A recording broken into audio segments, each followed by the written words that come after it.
Praise the Lord. என் அன்பு தேவனுடைய பிள்ளைகளே, இந்த நாளில் கூட இயேசு கிறிஸ்துவின் நாமத்தினாலே உங்களை யாவரையும் நான் வாழ்த்துகிறேன். கர்த்தர் தாமே உங்களை ஆசீர்வதிப்பாராக. இந்த நாளிலும் கூட கர்த்தருடைய வார்த்தை நம்ம தியானிக்க போகிறோம். இந்த வருஷத்தின் கடைசியில் நம்ம நின்று கொண்டிருக்கிறோம். ஆகவே அநேக காரியங்களை குறித்து இருதயத்தில் நீங்கள் சிந்தித்து கொண்டிருப்பீர்கள். எப்படி ஆகும், எப்படி நடக்கும், நான் இதை பெற்றுக்கொள்வேனா, அடைவேனான்னு சொல்லி பல கேள்வி இருதயத்தில் இருக்கும். ஆனால் இந்த குறிப்பாக இந்த கிறிஸ்துவ வாழ்க்கை நமக்கு எப்படி கொடுக்கப்பட்டது, அதனுடைய விலைக்கிரயம் என்ன, நம்ம என்ன விலையாக கொடுத்தோம் இந்த வாழ்க்கை அடைவதற்கு, கிறிஸ்துவை நாம் தெரிந்து கொள்வதற்கும் அவருடைய அன்பை ருசிப்பதற்கும் எந்தவித விலைக்கிரயமும் நம்ம கொடுக்கல இல்லைங்களா? ஒரு பொருள் வாங்கணுன்னா அதுக்கு ஒரு விலையை நம்ம கொடுக்கணும். ஒரு இடத்துக்கு போகணுன்னா அதுக்கான பயண செலவை நம்ம செய்யணும். இப்படி நிறைய நமக்கு சட்டதிட்டங்கள் இருக்குது. ஒரு பொருள் நம்ம ஒரு இடம் வாங்குகிறோம், ஒரு பொருள் வாங்குகிறோன்னா அதுக்கு சில என்ன சொல்லுவாங்க, அதுக்குன்னா டாக்குமெண்டேஷன் பேப்பர்ஸ் கொடுக்குறாங்க. அதில் எல்லாத்தையும் நம்ம படித்து பார்க்குறோம். அந்த பேப்பரோட கடைசி இடத்துல சின்னதாக ஒரு எழுத்து போட்டிருப்பான்,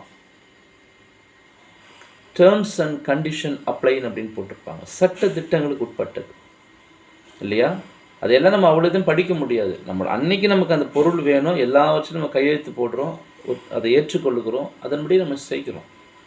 ஆனால் குறிப்பாக கிறிஸ்துவ வாழ்க்கை மாத்திரம் நமக்கு எப்படி அருளப்பட்டிருக்கிறதுனா, எபேசியர் 2ஆம் அதிகாரம் 14-15 நீங்கள் வாசிங்க. 14 அந்த வசனம் அதிகாரம் முடிகிற வரைக்கும் வாசிச்சிங்கனாலே உங்களுக்கு தெரிஞ்சிடும்.